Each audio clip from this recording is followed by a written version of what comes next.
Saludos amigos de YouTube, en nuestro espacio recibimos al líder Guido Gómez Mazara. ¿Cómo se siente? Con la gracia de Dios, mi hermano, bien. Siempre es un honor tenerlo aquí, tomando en cuenta la capacidad de análisis y de crítica que tienes. Muchas gracias por ese inmerecido comentario. No es así, estamos hablando con uno de los hombres más preparados a nivel político del país y sobre todo que permanece con ese sentido crítico, que es lo que hace que en la política pues te distingas. Muchas gracias. Lo primero es, ¿qué piensas tú sobre las declaraciones que ofreció el presidente en su rendición de cuentas en su tercera, justamente el 27 de febrero? Mira, con mucho gusto. Vamos por partes. La rendición de cuentas es un mandato constitucional que establece que todos los presidentes hagan un resumen del año previo respecto a los logros, aciertos, nunca citan los desaciertos. Y en función de eso, todos los presidentes se suben en la cresta de lo que ellos han llamado la estabilidad macroeconómica, en la intención de construir un argumento diciendo que cuando la economía crece, ese crecimiento se derrama en todos los segmentos de la sociedad dominicana.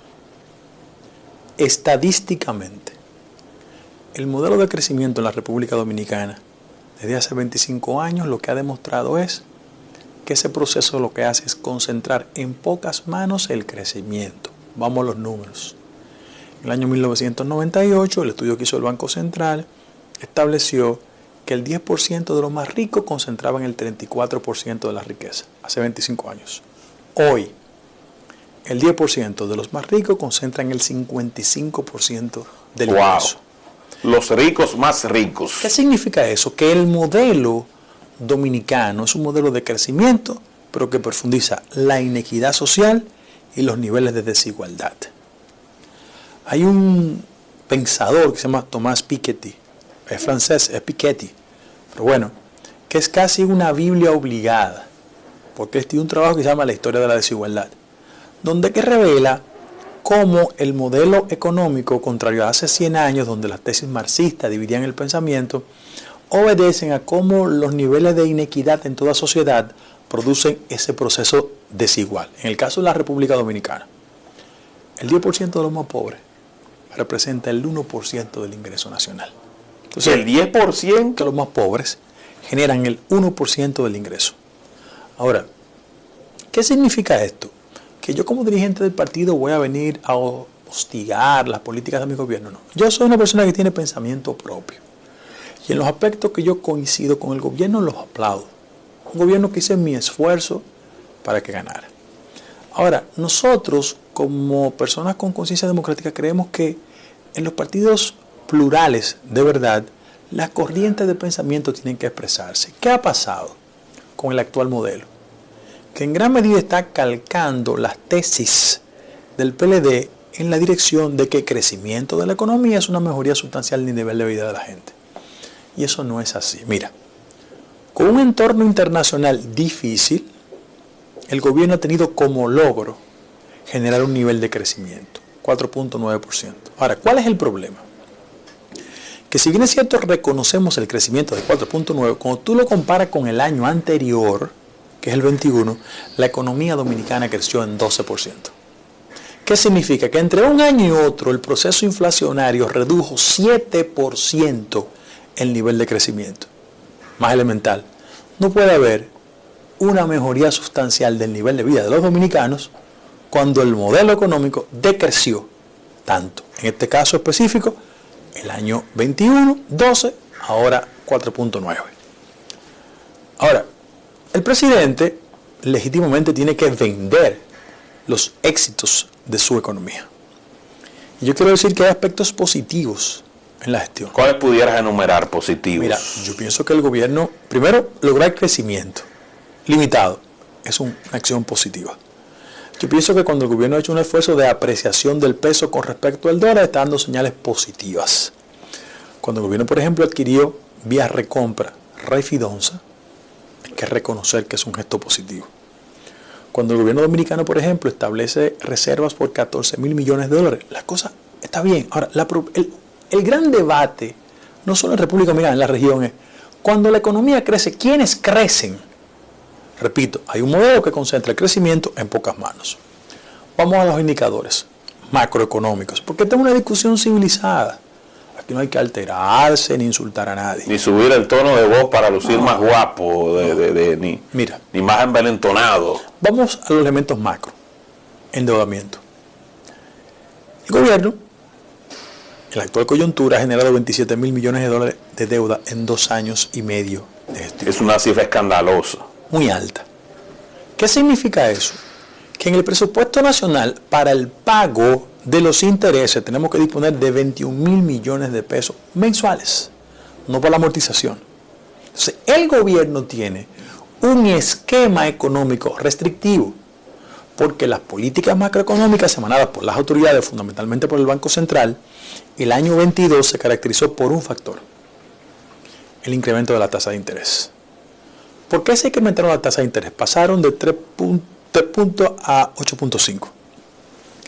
Porque es una tesis de que políticas restrictivas, de una forma u otra, reducen el nivel de, de desbarajuste de la realidad social dominicana, pero la gente tiene un nombre: inflación. Ahora, ¿por qué eso pasa? Porque en la medida que hay una restricción del circulante en la economía, hay menos recursos buscando productos en el mercado, y por de consecuencia hay un deslizamiento leve de la inflación. El Banco Central proyectó el año pasado 4% de inflación. Terminamos con 8% de inflación. Wow, sí. ¿Qué va a significar eso? Que en la medida que en cualquier economía, no en esta, en cualquiera, cuando la inflación supera el crecimiento, la pobreza se profundiza. ¿Qué medidas ha tomado el gobierno? Que yo comparto, las políticas de subsidios. Ahora, ¿cuál es el problema? Que el año pasado invirtió el gobierno 87 mil millones de pesos en políticas de subsidio. Eso es bueno porque sirve como una pared que contiene el reclamo y la demanda social. Pero al final de la jornada, las políticas de subsidio son freezer de pobres. Hay que decirlo así. Yo estoy a favor que en el marco de un proceso inflacionario, el Estado genere políticas de subsidio. El único problema es que casi el 40% de esos subsidios llegan para el sector eléctrico, las tarifas que se incrementan, y para las gasolinas, los combustibles y sus derivados. Que en el fondo, y una íntima parte pasa a través de Supérate y demás. Pero que en el fondo, esos recursos subsidiados orientados en esas direcciones, combustible y electricidad, favorecen más a los dueños del negocio que a los pobres. Pero bien, hay que preservarlos. Ahora, ¿cuánto gana una persona en política de subsidio? Al 16 de agosto del año 2020, el monto recibido era 800 pesos.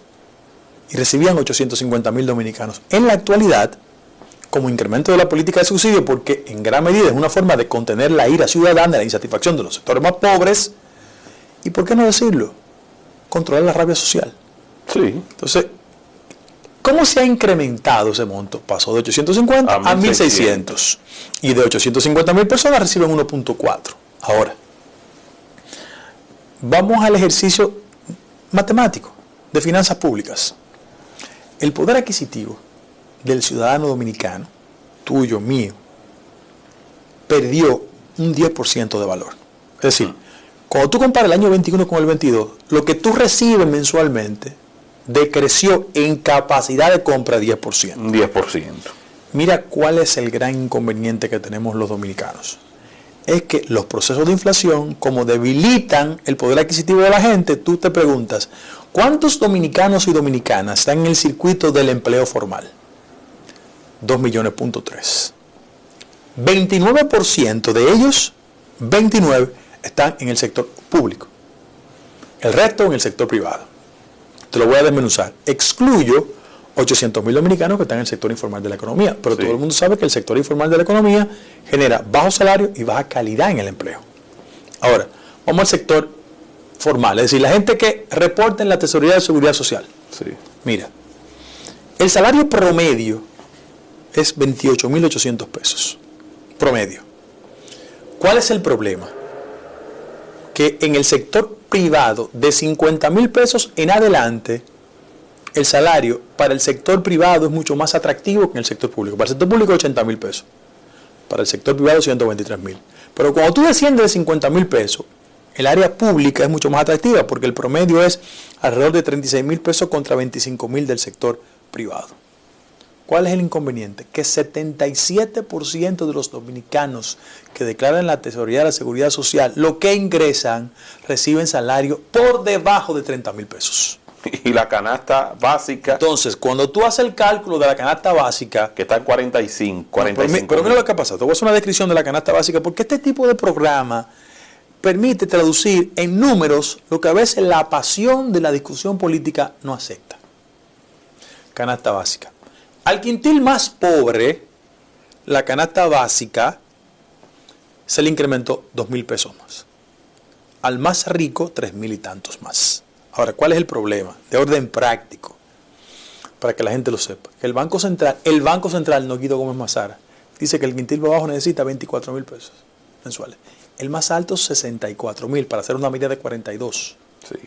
Es la primera vez en la historia de la economía dominicana, después del ajusticiamiento de Trujillo, que el salario mínimo de 16,000 pesos representa por debajo de la mitad de la canasta básica para ese quintil.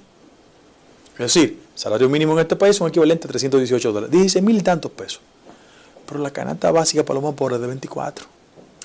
Y lo que yo estoy diciendo es una carga en contra del gobierno. No. Es un proceso en el que gente como yo, que tiene una visión social diferente al gobierno, apela por un proceso de democratización del crecimiento. Que el crecimiento no se quede en pocas manos. Frente a eso, yo pienso que el gobierno tiene alternativas. ¿Cómo cuáles? Porque tampoco es diferenciarnos porque pensamos en otra dirección respecto a Luis Abinader, aunque estamos en el mismo partido, y reproducir el viejo esquema de querer que el gobierno fracase. No, ningún dominicano con racionalidad quiere que el gobierno fracase. Porque si el gobierno va mal, nos afecta a todos. Mira cuál es la visión de nosotros. El gobierno tiene que hacer un replanteamiento serio sobre su política de inversión. Mira por qué. El año pasado, el gobierno ha sido, en los últimos 25 años, el gobierno que menos ha invertido. ¿Por qué? Porque la inversión pública alcanzó 2.3% del Producto Interno Bruto. En el año 21 hubo un procedimiento que la gente no lo percibió bien, admitido por las autoridades. En el año 21, hasta el mes 10, solo se había ejecutado el 50% de lo presupuestado. Ahí mismo, o sea, la mitad. Sí, se puede esgrimir como argumento de que eso es una forma de tener de ahorro, control y disciplina fiscal. No, bueno, pero en un país con tantas carencias, no es verdad que el funcionario tiene que ufanarse de que ha ahorrado. Mira, y cada vez que el presidente dice, el gobierno, aquí el dinero rinde, él lo hace como una referencia a que él es una persona que no maneja el dinero de forma díscola. Yo pienso que Luis no tiene agendas de acumulación, de verdad. Ahora, en un país donde el déficit es alto y la deuda se ha disparado, no es verdad que el dinero sobra. El dinero falta porque los servicios básicos son deficientes por una falta de inversión. Repito, 2.3% del Producto Interno Bruto ha sido la inversión pública, la más baja en los últimos 20 años.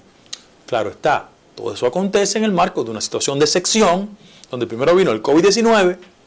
El COVID representó 80,000 millones de pesos para el sector salud. Y la crisis entre Ucrania y Rusia tiene efectos en la realidad social dominicana, en el mundo. A tal punto, yo no sé si tú vas al supermercado, claro quiero que porque la gente sepa, sí, claro, que la inflación ha impactado en un 32% en los artículos de primera necesidad. Por ejemplo, el Ministerio de Economía y Desarrollo, que yo leo muchas estadísticas económicas, pienso que un político del siglo XXI tiene que entender los temas económicos y sociales, dijo que el último trimestre del año, rubros importantes en el sector agropecuario, yo no sé cuál es tu estilo de consumo, pero por ejemplo, yuca, sí, yautía, coco, papa y plátano experimentaron niveles de incremento, a tal punto de que en esos rubros hubo un incremento de 81%. Es decir, tenemos una situación de dificultad. Y cuando el presidente dice, yo voy a convocar comité de salario para un incremento salarial, él hace lo correcto.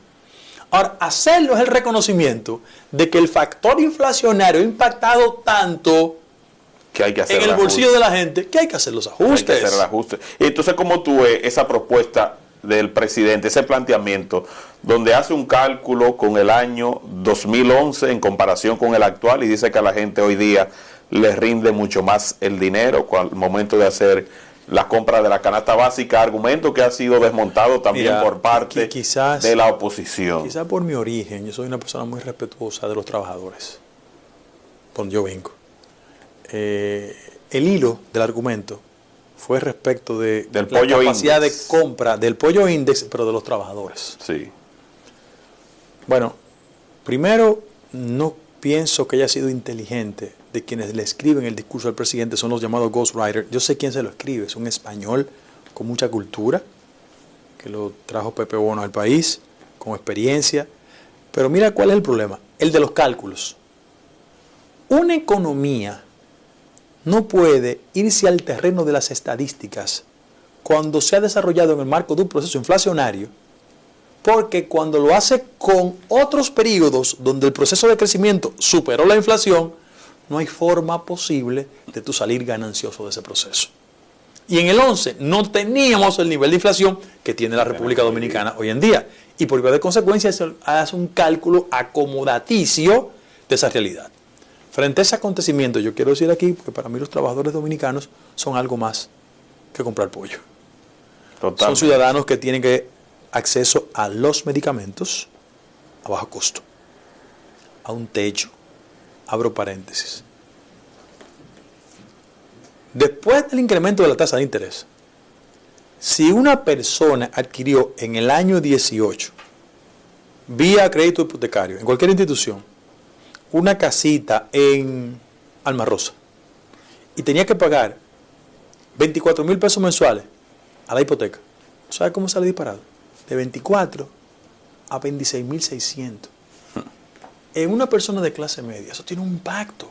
Terrible, porque ya tiene que cortar por otra vía. Porque eso le reduce el presupuesto. Entonces, cuando tú le sumas que la hipoteca de la casa se ha incrementado y el consumo de los artículos de primera necesidad se le ha incrementado y su salario se redujo en un 10%, eso es una bomba de tiempo. Entonces, volvemos. El crecimiento tiene que sentirse en el estómago y en el bolsillo de la gente para que el del patio, el del callejón, el de la zona rural, el de la periferia urbana, sienta que hay una mejoría sustancial del nivel de vida de ellos.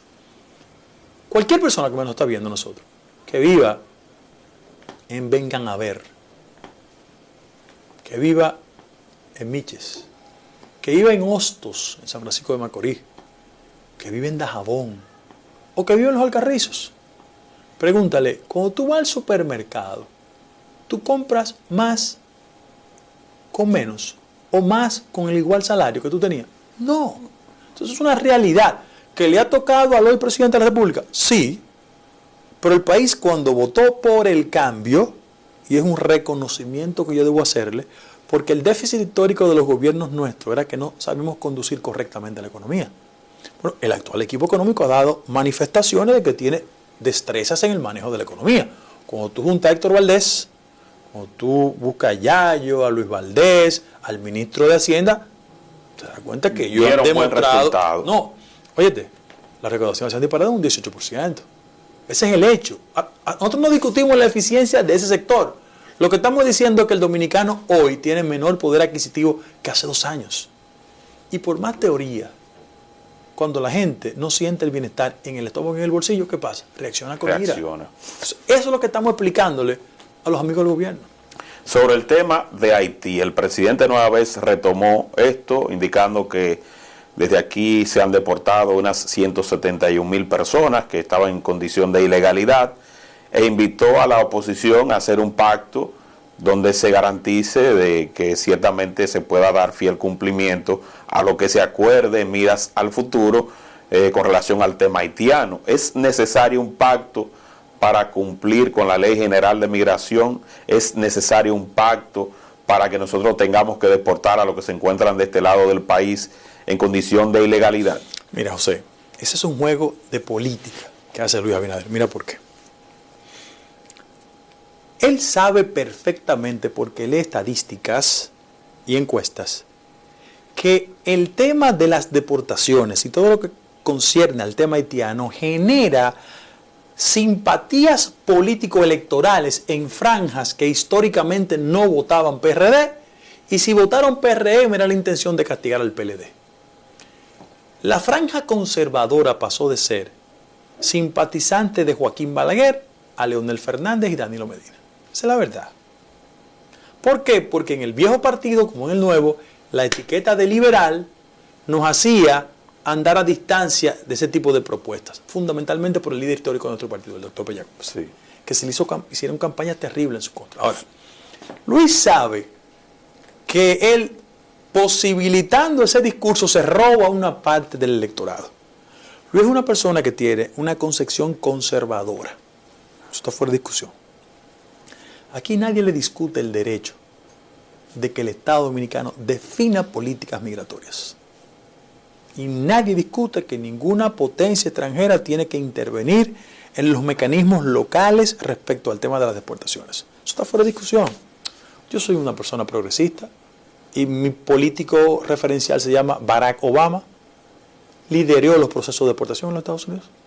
Ahora, él lo hacía acompañar con un protocolo para que temas como derechos humanos y otra naturaleza no se revirtieran en su contra. ¿Cuál es el problema? Que Luis sabe que él, asumiendo ese discurso y planteando en una alfombra el pacto, es una forma de neutralizar el discurso de sus adversarios y él tomar partida desde el punto de vista electoral.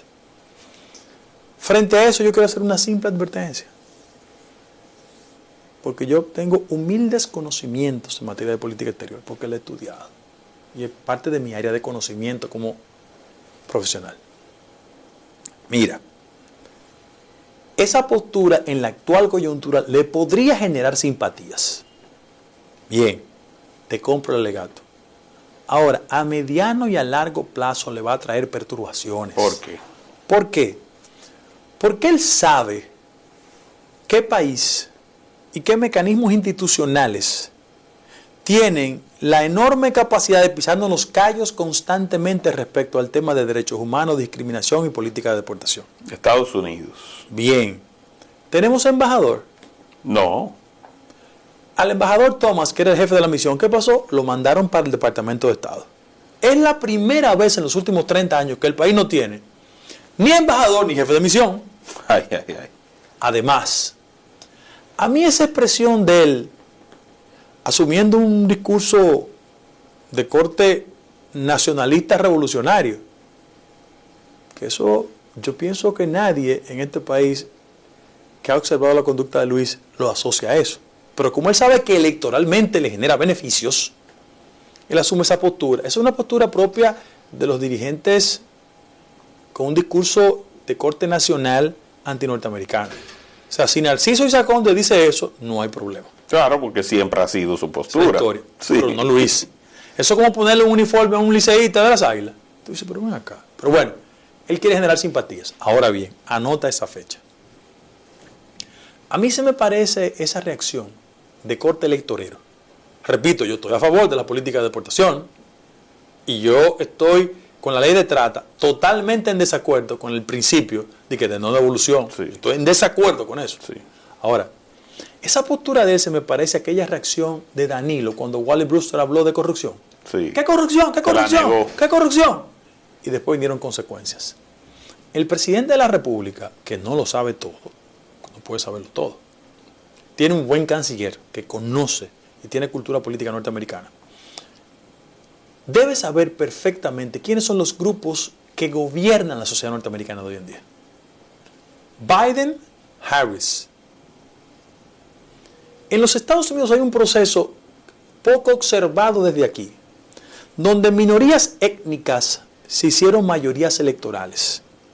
Y como garantizan el éxito del Partido Demócrata, a retorno el Partido Demócrata se muestra mucho más sensible que otros partidos respecto de temas que tienen que Apoyar ver esos proyectos. discriminación, LGTB, la agenda liberal. Entonces, frente a eso, para un norteamericano clásico, afroamericano además, cuando tú le dices discriminación, Sí. violación de derechos humanos, tú lo estás refiriendo a ello, a la guerra civil norteamericana, que fue una guerra con características de discriminación porque los estados del norte querían preservar en la esclavitud a los estados del sur. Ellos no saben que aquí hay otro modelo de discriminación, que existe, pero otro modelo de discriminación, porque las características de la construcción del Estado Dominicano fue independizarnos de Haití. Si fueran los suizos que vivieran allá, digo de Suiza, yo no tengo esos problemas. Ahora, frente a eso, ¿Qué ha pasado el último año? Los norteamericanos han metido una sanción a una empresa norteamericana establecida en la República Dominicana. Central Romana. Se llama Central Romana Corporation, se llama así. Empresa norteamericana que, incumpliendo, según ellos, una ley de carácter federal que establece que toda actividad productiva con un encadenamiento donde se practique la discriminación no puede ingresar al producto territorial norteamericano. Pero también un punto aparte, es una doble moral, porque al mismo tiempo donde se están produciendo esas sanciones, en la República Dominicana, en China, los que elaboran el iPhone estaban en protestas ante la explotación laboral. O sea, que también ahí Estados Unidos, por un lado aprieta, pero por otro se hace loco. Sí, que es una doble moral de Estados Unidos. Nosotros no somos China. Claro.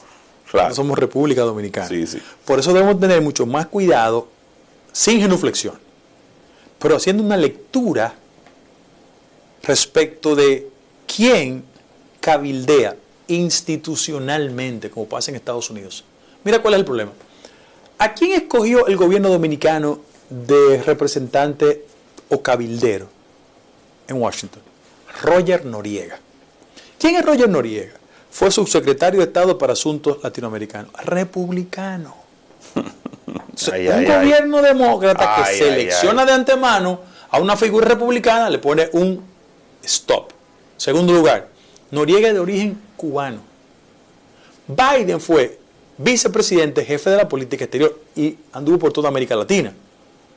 ¿Qué pasa? Que el lobby cubano, entre ellos muchos congresistas de origen cubano, aunque son demócratas, obstruyeron la agenda de Obama y Biden hacia Cuba.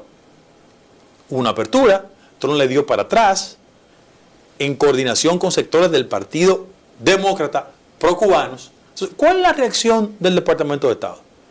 Ah, no, pero tú estás buscando de cabildero, independientemente de que Roger Noriega, Bob Menéndez ayudaron muchísimo a Luis, eso es otra cosa. Sí, pero también el país está por encima de eso. La realidad, la realpolitik en el Departamento de Estado es otra cosa. El predominio de la política exterior norteamericana hoy en día es el tema de derechos humanos y las prácticas discriminatorias generan un nivel de sensibilidad. Claro está. Yo creo que han sido muy injustos con la República Dominicana respecto al caso de Haití. Muy injustos. Porque si hay un país que ha sido solidario con Haití, somos nosotros. Sí, pero tú acabas de describir realmente parte de la raíz del problema que hoy día estamos viviendo y que no se había abordado desde la perspectiva que tú lo estás haciendo y con la claridad que tú lo estás haciendo. La gente dice, Adriano es hermano mío desde cuando yo era un estudiante. Hablo de Adriano Espaillat. Sí. Adriano Espaillat, yo lo quiero, lo adoro. Es una estrella. Pero es uno.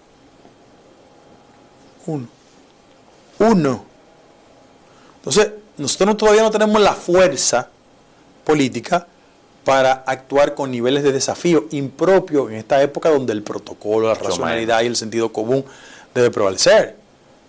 Frente a eso, yo humildemente le sugiero al gobierno dominicano que sea mucho más racional y menos electoralmente emotivo frente al tema haitiano. Pero ¿cómo se pueden mantener dos posturas? Una frente a organismos internacionales y otra, por otro lado, introduciendo temas como el de trata, y otra en la que coinciden directamente, que me gustaría que tú explicaras ese punto, cómo en un momento dado se alinean los planetas para que el Poder Ejecutivo, representado por el presidente Abinader, coincida con Félix Bautista en planteamientos que uno se pregunta, ¿qué está pasando? ¿Cómo coinciden en proyectos distintos, pero que en el fondo tienen un mismo objetivo? Tú te refieres a la ley de trata. Mira lo que pasa. Mira, vamos a ser justos. Eso viene de diciembre del 2000. Y después se fue ratificado por la Convención de Palermo. Mira lo que pasa. Los modelos norteamericanos o de la Unión Europea, cuando se insertan en legislaciones locales, no deben olvidar las características sociales y el ritmo de desarrollo de ese país. Cada vez que una legislación se ha querido incorporar químicamente a la República Dominicana, desconociendo la realidad social dominicana, hay un conflicto. Esos son modelos que se establecieron producto de dificultades en Europa, básicamente con las políticas de persecución y de, muchos llamaron, no me gusta usar ese término, de limpieza étnica. Milosevic terminó siendo condenado por un tribunal internacional. ¿Por qué? Porque en nombre de la pureza, entre comillas, se cometieron atrocidades y construyeron un modelo de preservación de derechos humanos, de trata y un sinnúmero de cosas. Ahora, ¿qué yo le recomendaría al gobierno? Que las disposiciones como tales podían afectar hasta aspectos de carácter constitucional en el país. Que consulten a NACEF, por ejemplo, que es un técnico seco, como diría el doctor Pina Acevedo, en materia constitucional. Porque hay ámbitos ahí de las disposiciones que hay que discutirlas. ¿Cómo tú categorizas a la entidad que tiene que ver con las trata? Cuando la persona tiene que ver con las trata. Los montos de sanciones son aspectos que hay que discutir y sentarse con ellos y decirle, miren, químicamente ustedes no pueden incorporar a nuestra legislación esta realidad. Y tú conversando te entiendes con ellos. Pero también cómo en medio de esos componentes se garantiza a un ilegal mucho más condiciones que incluso que un ciudadano que nació en la República Dominicana. Peor aún, es que tú le estás dando la excusa política perfecta para que el principio de no devolución, que yo no estoy de acuerdo con eso, porque eso es incorporar por encima de la legislación local una facultad propia del Estado Dominicano de determinar quién deporta o no. Porque si mañana yo me llamo Joseph Duvalier, por ejemplo, y estoy indocumentado en República Dominicana, y yo inicio y el Estado inicia un proceso de deportación, bajo esa legislación yo puedo apelar el principio de no devolución diciendo, no, es que Barbecue y yo somos enemigos, porque la banda mía contra Barbecue y por igual de consecuencia no me pueden deportar. No, pero el Estado Dominicano no puede renunciar a ese derecho. O sea, yo lo tengo clarísimo eso. Pero el canciller entonces avala eso, indicando que después de mucho antes de la Segunda Guerra Mundial, la República Dominicana firmó esos pactos de no retorno. ¿Y cómo le explicamos a esta sociedad que la República Dominicana es soberana en cuanto a política migratoria se refiere, cuando hay un principio de no retorno al que hizo referencia la semana antepasada el canciller cuando fue consultado por el periódico Listín Diario? El problema es el siguiente, mi hermano. Ningún compromiso de carácter internacional, y yo soy una persona que cree en el internacionalismo, puede trastocar reglas constitucionales internas. Mejor aún, cada vez que exista un conflicto o que en el cuerpo social dominicano haga metástasis este fenómeno, nosotros tenemos la vía institucional ideal para resolver ese diferendo, el Tribunal Constitucional. ¿Qué ha ejercido su trabajo? Que decida al respecto. Yo como autoridad gubernamental le digo a los amigos de la Unión Europea, de Estados Unidos, miren, ven acá, yo tengo un problema de interpretación y en el marco del espíritu institucional de mi país, yo le voy a depositar al Tribunal Constitucional, que es el órgano superior, para que decida en la materia. Si decide favorablemente, yo lo acepto. Para darle un barniz de legalidad a las cosas, no al principio de la obediencia pura y simple. A mí no me gusta, quizá por mi temperamento, que me impongan.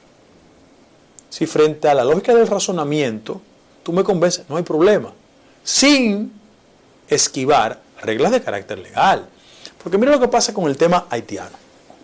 Yo siempre he querido asumirlo de una perspectiva más de finanzas públicas que de los prejuicios. Yo invito a mucha gente que lea un trabajo de Manuel Arturo Peñavalle,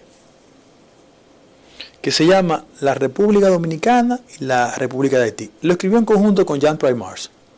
Trabajo interesantísimo, que hace más de 70 años, y yo visualizaba en el conflicto. Es la verdad. ¿Por qué? Porque el tema de la presencia de indocumentados es un tema de finanzas públicas. Mira por qué. Entre el año 2018 y la fecha, los gobiernos, el de Danilo y han gastado 10,000 millones de pesos en el tema de las parturientas. La relación que existía en el 18 era 85% dominicana, 15% haitiana. ¿Tú sabes cuánto hay ahora? 65-35. Con la gravedad de que ese 35%, 90% son haitianas. Si fueran suizas, yo digo que son suizas, claro, pero compartimos la isla con los haitianos. Y la mejor forma de contribuir al desarrollo de Haití, ¿tú sabes cuál es? Produciendo una reforma institucional y un cauce democrático que permita que los haitianos voten por sus presidentes, se desarrollen, crezca la economía. De lo contrario, la opción inmediata de ellos, ¿cuál es? Cruzar la frontera, como cruzan los mexicanos a Estados Unidos, como saltan los africanos de Melilla, como cruzan los nicaragüenses para Costa Rica. El problema es que las finanzas públicas no pueden soportar ni sostener ese flujo de migrantes. Y frente a eso, hay que darle una respuesta. Y un gasto militar mayor como el que expuso el presidente de la República Dominicana supone una mayor protección conjuntamente con el muro fronterizo. Mira, hay que combinar el tema del muro, con también otro factor. Esa parte de la frontera, que yo la conozco perfectamente, del lado dominicano, tiene que estimular políticas de inversión importantes. Porque hay un acontecimiento que la gente no está percibiendo. ¿Tú sabes cuál es? Es que esos pueblos se han quedado vacíos. Literalmente. Sí. Porque el joven de Pedernales no tiene perspectivas, quiere venir a la capital a estudiar, no hay centros de formación allá, las posibilidades de un empleo no existen y por vía de consecuencia, ¿qué hace él? Dejar el pueblo. Totalmente. ¿Quién lo ocupa? Los indocumentados. Y ante la denuncia que usted planteó en este mismo espacio sobre el tema del visado dominicano, la forma en que se vende en Haití, Mira, hubo algunos cambios en Puerto Príncipe. Ninguno. Se ha replanteado la posibilidad de que el Estado modifique eso. Mira si hay una carga de política en el discurso respecto a la actual situación haitiana. En ninguna parte del discurso oficial el presidente ha planteado la posibilidad de que con una frontera cerrada no se concedan visas. Tú ves que hay una dualidad en el discurso. Ese es el detalle. La presencia haitiana es molestosa, estoy de acuerdo. La presencia genera perturbaciones, sí, pero le estamos dando visado. Y no se para. No se detiene por el nivel de rentabilidad. Averigua. Se hacen ricos todos. Todos. El cónsul en Puerto Príncipe se gana $200,000 mensuales. Entonces es una afrenta para el país. Para que tú veas, repito, la dualidad del discurso. Sí, por eso mismo que aunque él quiera alzarse con esa etiqueta de defensor, en la práctica hay muchos hechos que el pueblo dominicano está teniendo acceso a ese conocimiento y ese discurso no se lo está comprando el presidente. Hermano, la clase política no puede subestimar la inteligencia de la gente. La gente sabe más que el lápiz. Eso no es así. Hay personas que no pueden tener la rigurosidad académica, pero tienen intuición, instinto, olfato, se dan cuenta. En este país conocen al cojo sentado y al ciego durmiendo. Entonces, la época que tú podías manipular las cosas, eso no es verdad. Respecto a la seguridad ciudadana, el presidente estuvo diciendo, admitiendo en una parte que ciertamente hay un descontrol. Volvió a prometer robo de motocicletas, sí. Volvió a prometer los $500, que ya lo había prometido desde antes de la campaña, se va aproximando poco a poco, pero todavía no es el salario promedio. El mejor reconocimiento de que las políticas de crecimiento económico no impactan a los de abajo es el incremento de la criminalidad. Porque la gente a veces analiza como un fenómeno aislado el tema de la criminalidad. No, es que la criminalidad es una respuesta a la falta de oportunidad. Pero el presidente dice, en los últimos empleos de manera considerable han sido entre gente de 18 y 30 años. Pero presidente, es que la proporción respecto al nivel de desempleo en los jóvenes en América Latina, nosotros superamos 10% más. O sea, en América Latina 19%, aquí 29%. Pero como también se habla de ese tema, tomando en cuenta la cantidad de jóvenes que se están marchando en la famosa Vuelta por México. ¿Sabes en qué porcentaje se incrementó las rutas hacia Guatemala para ingresar a Estados Unidos? 650%. O sea, esa es una manifestación de que aquí hay un crecimiento desigual. Por eso yo apelo, repito, que aquí hay que democratizar el crecimiento para que los de abajo sientan que la economía va bien, pero ellos lo tienen en los bolsillos, en el estómago. Si no somos capaces de traducir eso, la gente ni va a creer en el modelo democrático, va a votar en contra. Mira, la tarea más dura es preservar éxito electoral en el marco de un proceso inflacionario. Eso es difícil en América Latina. Oigan, en Europa, que hay mayor nivel de estabilidad, solo en Portugal se ha mantenido el éxito del gobierno en el marco de una inflación. La gente me dirá Francia. No, en Francia votaron más en contra de Le Pen que a favor de Macron, porque cuando llegaron las elecciones también al Congreso y a los municipios, Macron no le fue bien. Para que tú veas, la gente quería detener a Le Pen, sí, y por eso votó por Macron. en el caso de América Latina, los éxitos electorales de la llamada izquierda han tenido como fuente primigenia la inflación. O Duque ganó en Colombia pura y simplemente porque era izquierda. No, por la inflación.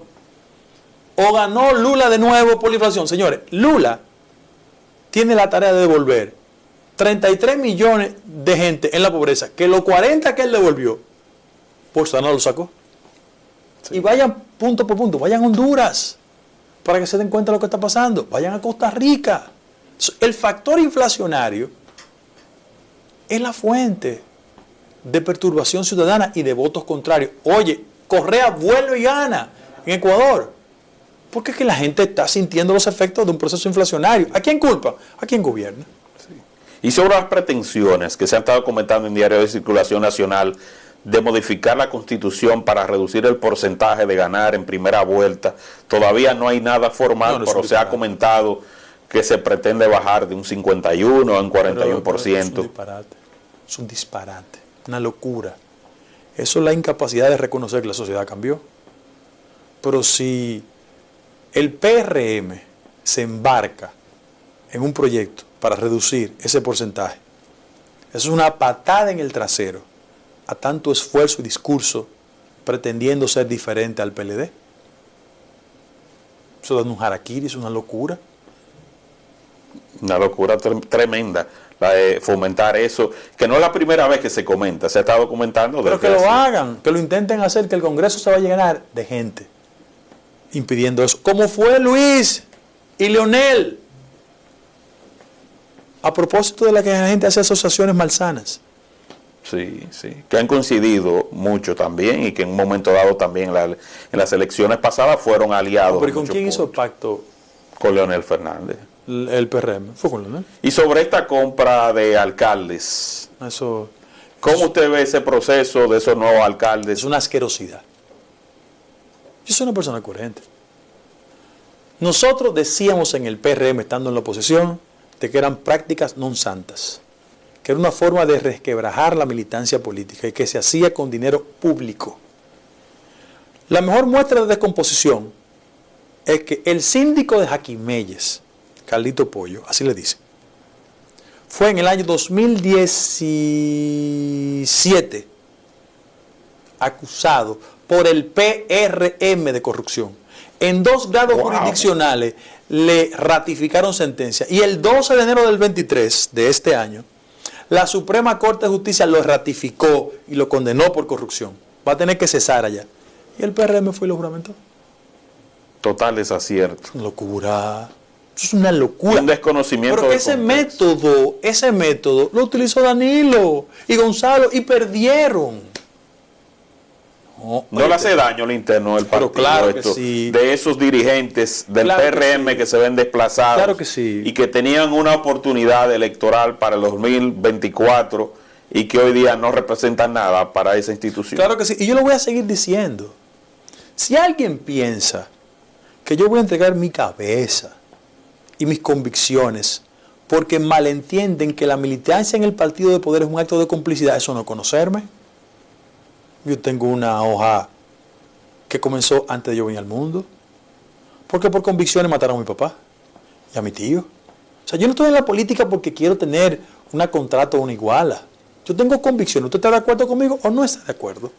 Pero además, algunos termocefálicos en el partido que no quieren entender que hay que discrepar. Que discrepar no es obstruir. Yo quiero decirle que cuando Hipólito Mejía era presidente, el que sometió al PLD fui yo en el PM. Yo lo sometí. ¿Tú te acuerdas del PM? Sí, claro. Que Luis Hinchaute, que de Andino, Iván Joe, Simón Lizardo. Gente que hemos tenido relación de amistad y nos saludamos. Lo sometí yo, Guido Gómez Mazara. Cuando otros estaban temblorosos y se entendían. Pero a Cáceres, Jean Alain y a Gonzalo lo sometí yo, cuando mis compañeros del PRM no tenían material colgante para hacerlo. El PLD en el poder, no ahora. Entonces, que conmigo no. Entonces, ¿cómo explicar, Guido, también el incremento en el presupuesto de esos ayuntamientos? Y como también quedó evidenciado en un programa que hizo Nuria, donde incluso hasta la nómina pública en su pera, Pero mira, están colocando botellas allí de alcalde. Eso es nefasto, mira, por dos cosas. Gloria Si a Reyes, qué decepción. si antes era mal, ahora es malísimo. Porque ellos tienen un ardid presumiendo que este país está lleno de idiotas. Ellos te van incrementando el presupuesto. Pero ponte a pensar que en la terrena te metan 25 millones de pesos adicionales al presupuesto. ¿Qué es eso? En Cabrera, ¿qué es eso? ¿Qué es eso? O tú ves que Tabito Suberví en Barahona lo tienen nombrado en la liga, pero a su mujer la tiene nombrada. Ponte a pensar que a su hijo le dan 120,000 pesos mensuales en Barahona. 120,000 pesos en Barahona es muchísimo dinero. Wow. Pero aquí es un salario privilegiado en el sector privado. Entonces, ese no fue el cambio. Pero esa familia tiene que llegarle entonces como 500,000 pesos mensuales. a esa sola familia. En Barahona. Pero eso es premiar los comportamientos sediciosos. Y la gente en el partido no se da cuenta, o alguno, que la ciudadanía nos anota eso. Eso es una vagabundería. Y te digo algo. ¿Tú crees que es verdad que es Gloria Reyes que hace eso? No, hombre, que la mandan. La mandan. La mandan. Sí, pero ella tiene que poner un stop, Guido, tiene que poner un pare. ¿Tú crees que todo el mundo es como yo? Tiene que poner un pare, ¿por qué? Porque es su nombre que sale ahí. Un día, yo venía en el vehículo del presidente Mejía y vi que en el Colegio Médico Dominicano le estaban entrando a bombazo y a patada a los médicos. Y los periodistas me preguntaron, yo digo, es un maldito abuso. Nosotros no ganamos las elecciones para desconsiderar a la gente.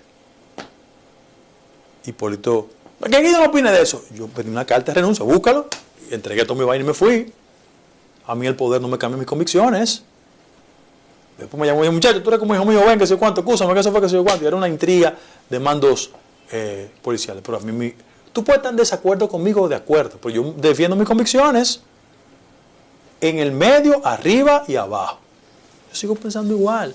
Yo creo que nosotros recibimos el favor popular para encauzar un proceso de cambio en el marco de las posibilidades. Y en la cosa en que Luis lo haga bien, yo soy el primero que va a estar ahí.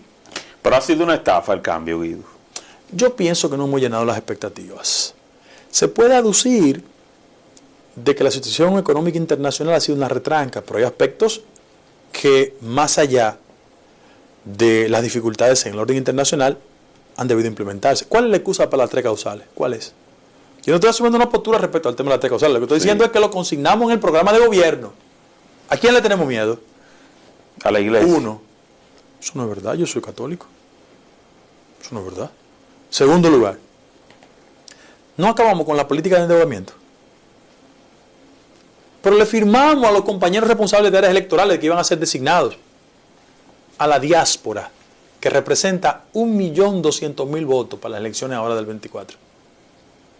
No se ha cumplido. Que colocaron 10.000 millones de dólares a la economía dominicana. Por favor. No se ha cumplido con los dominicanos en el exterior. No se le ha dado ninguna facilidad. Lamentablemente. A excepción de la gracia navideña que se da a fin de año. No, pero es otra cosa. Yo digo, no hay ninguna nivel de respeto, consideración y la representación. El 90% de los designados en la jurisdicción norteamericana o de España, en cualquier punto, son de aquí. Hoy los de allá no tienen derecho. Sí.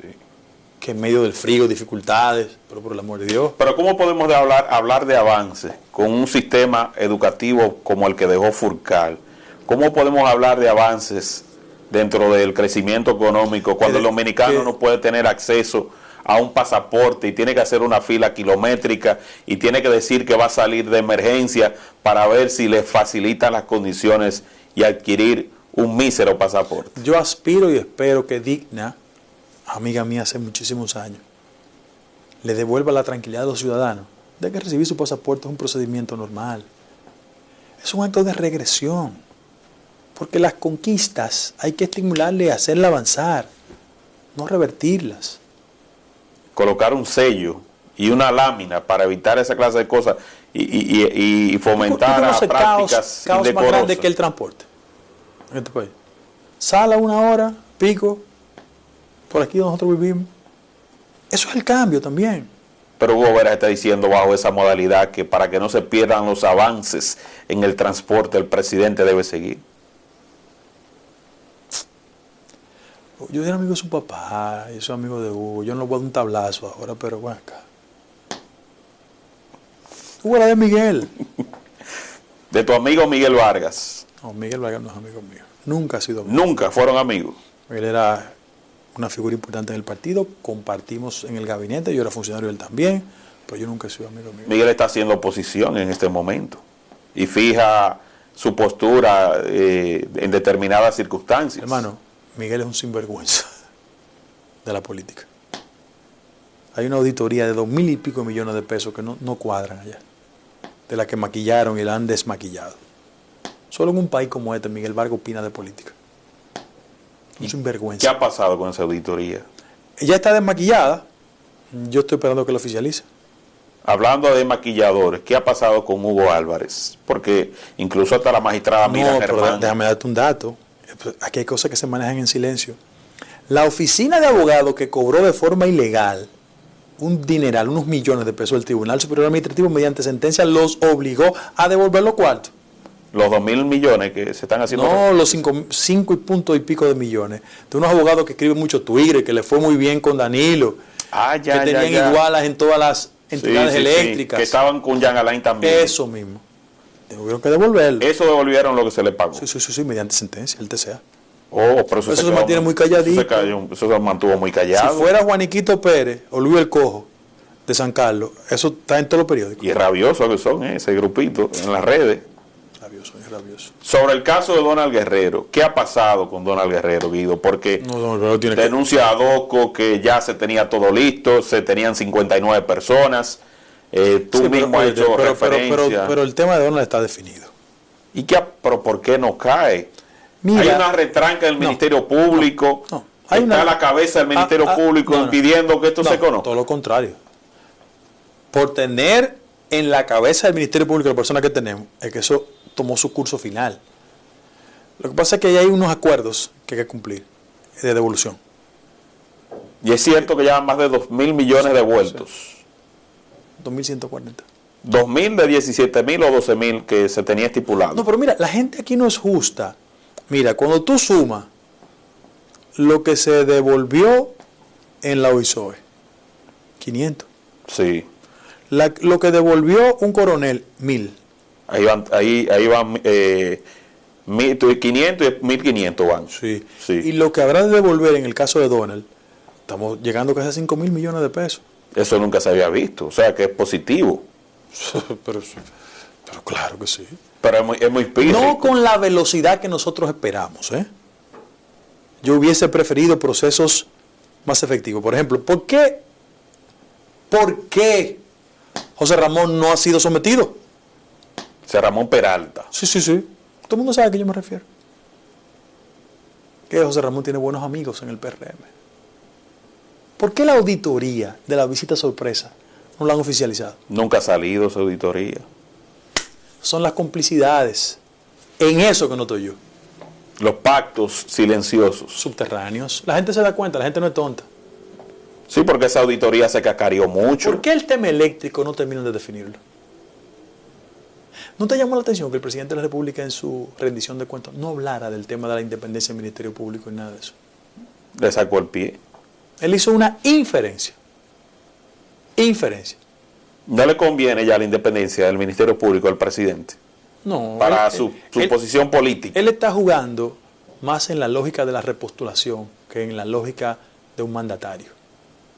Y eso es fatal. Decía un comentarista hace unos días, muy conocido, radial, que el presidente en este contexto no quiere que se mueva mucho lo de Donald Guerrero por posibles acuerdos a lo que pudiera llegar en miras a las elecciones del año 2024. Pero si este país permite que acuerdos políticos obstruyan el sometimiento de un grupo de ladrones, este país se jodió.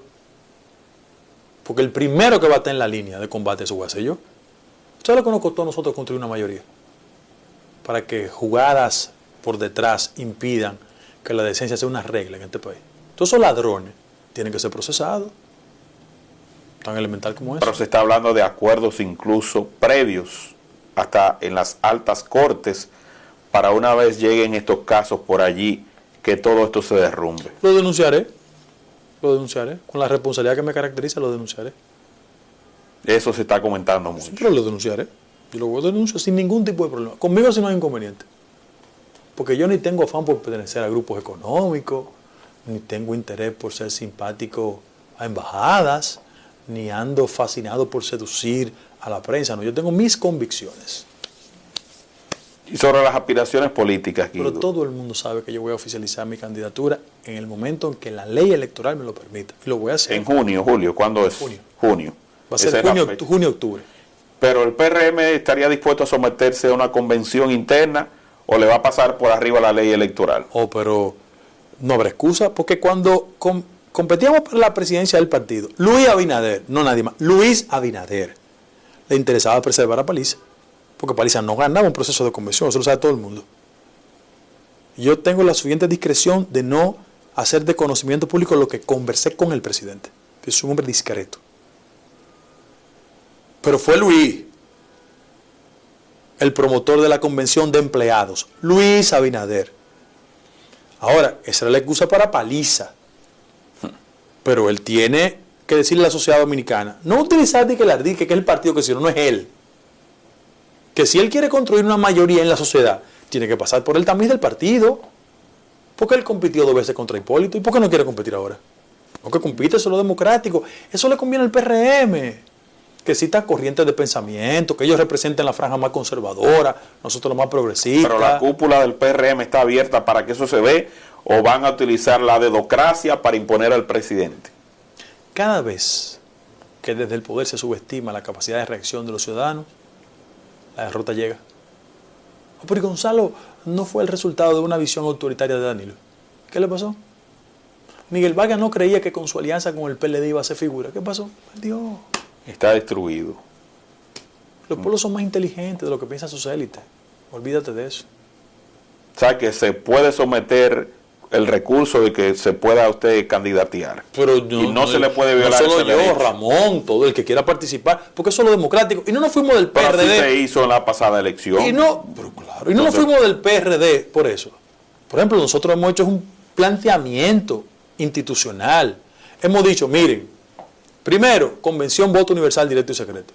Segundo, organicen un debate para que la sociedad perciba, porque Luis quería debate contra Hipólito y contra Gonzalo. Ahora la gente se le olvidó que el que sea autoridad partidaria y decida actuar a favor de un aspirante, tiene que pedir licencia. Y si alguien desde la autoridad aspira, no puede competir en ventaja respecto del resto, tiene que pedir licencia. Que cómo es posible que la escuela de formación política del partido no exista. ¿Y cómo es posible que no exista un mecanismo de comunicación institucional, así como el PRD histórico tenía tribuna democrática? ¿Dónde está? Dale 4.700 millones de pesos a Bocina. Ah, no, pero así no. Eso es una locura, Eso es lo una que aberración. tratamos. ¿Y no le temes tú a una expulsión del PRM? ¿Y por qué? Bueno, ya que se ha dado una conducta autoritaria para otras decisiones, pudiera pasar cualquier cosa. Pero ¿por qué hay que expulsar a una gente porque piensa diferente? Pero allá no hay una policía del pensamiento. Nosotros nos fuimos del PRD por eso. ¿Sabes hay que practicar lo mismo aquí? No. Óyete, yo siempre he estado en la primera línea de la defensa del PRM. Cuando un grupo de funcionarios hoy, áulicos de Luis, andaban besándose con Miguel, en una figura simbólica estoy usando, Sí, ¿no? sí, claro. Andaban sirviéndole a Miguel. Luis sabe dónde yo estaba. Si quieren ser luisistas ahora es un problema de ellos. Porque esa gente no tiene convicción, esa gente es el presupuesto nacional que lo conduce. Es como las bocinas. Que la gente dice, ¿se cambiaron? No, se cambiaron, no siguieron ahí porque ellos están conectados al presupuesto. Su línea, el billete. El presupuesto. Su línea de los cuartos. Oye, ahí no hay ideología. Hermano, el que delega la política de comunicación de una gestión gubernamental es un club de bocina.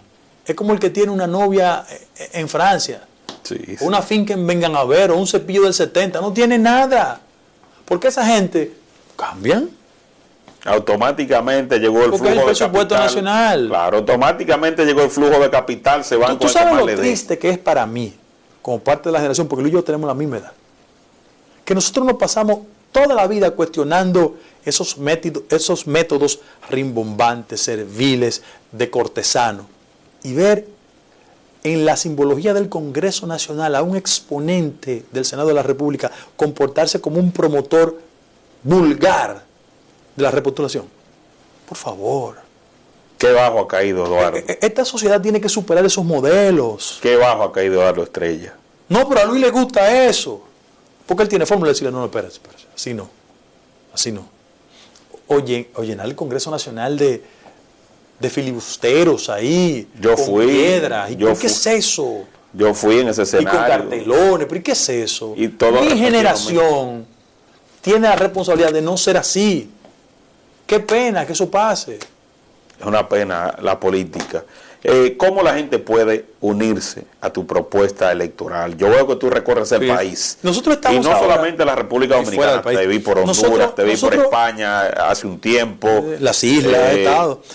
Todas las mujeres ahora van a celebrar un acto en Estados Unidos también al respecto. Pero déjame decir lo siguiente. Mira, hay un proceso de inscripción. La gente puede subir a la plataforma. Que se inscriba. Ahora, yo estoy trabajando fuertemente con un material nuevo, de gente que tiene vocación de servicio, que se quiere incorporar, porque para mí es lastimoso que la nómina pública sirva como un mecanismo para accionar una causa determinada. Para mí eso es una aberración, que a la gente se le reprima, se le persiga, se le diga, si tú estás con fulano con perencejo, tú pierdes el empleo. Es una vergüenza. Nosotros no luchamos para eso. Nosotros le dijimos a la sociedad que vamos a ser diferentes, tenemos que actuar diferente. Y llaman a las demarcaciones diciendo si va a los actos de A o de B. Ay, Dios mío. Tú pierdes el empleo. ¿Pero qué es eso? O sea, que si ven a una multitud en uno de tus actos, se toma referencia a esa persona yo tengo y llamadas, lo cancelan. Yo tengo llamadas de funcionarios. Llamadas. No porque grabo llamadas, sino porque le mandan el mensaje. Sí. Si va a la actividad de fulano de tal, te quitamos. Pero por Dios. A ese nivel es una aberración. El PRM. Es una aberración. No el PRM, gente. No el PRM. Personas que se atribuyen cosas que no deberían. Público de siempre, hombre. Pero eso no debe ser, porque ese no es el juego de la democracia. Y no se pueden repetir los modelos que implementaron otros y que ya fracasaron. No, y que criticamos. Totalmente, que se montó toda una estructura para desmontar ese tipo de cosas y que se repita, deja muy mal parada la administración de esos que encabezan el partido. Así que, Guido, agradecerte. Hay una última ponderación que quieras realizar de conocimiento público a tus seguidores. No, mira, reiterar que nosotros representamos una visión diferente, que en términos de políticas económicas estamos convencidos que hay que democratizar el crecimiento, que una de las múltiples maneras de acreditar la democracia es diciéndole a que siempre han sido excluidos, que ellos son parte del progreso, del bienestar. Y eso es lo importante para que la ciudadanía tenga la satisfacción de un modelo democrático con servicios educativos mejores, con un sistema sanitario mucho más efectivo, con inversiones mucho más concretas en sectores nodales, que yo me siento aterrado por los niveles de embarazo en adolescentes, el drama de los materno-infantiles en el país, que los discapacitados, de conformidad con la ley, hay una obligatoriedad en el empleo público de un 5%, no le cumplen. Yo creo un modelo democrático con rostro social, por convicción, por origen, por tradición, y porque creo que es una de las múltiples maneras de hacer la democracia mucho más creíble. Yo apuesto a eso. Yo entiendo que sí, que debe haber una mayor inclusión y sobre todo de gente que está capacitada, porque no se trata de lástima, no, de gente que está capacitada y que puede desempeñar funciones dignas en el tren gubernamental, y hay que dar apertura a esos grandes olvidados por los mandatarios que año tras año pues entonces se quedan fuera de ese ciclo productivo y los hace sentir cada vez peor. Yo creo en esa política. Sé que, Guido, agradecerte. Recuerden compartir este contenido para que llegue a mucho más personas y reiterar el agradecimiento a Guido Gómez Mazara por disponer de su tiempo y volver a este estudio. Sé que gracias, Guido. Gracias, hermano. Sí.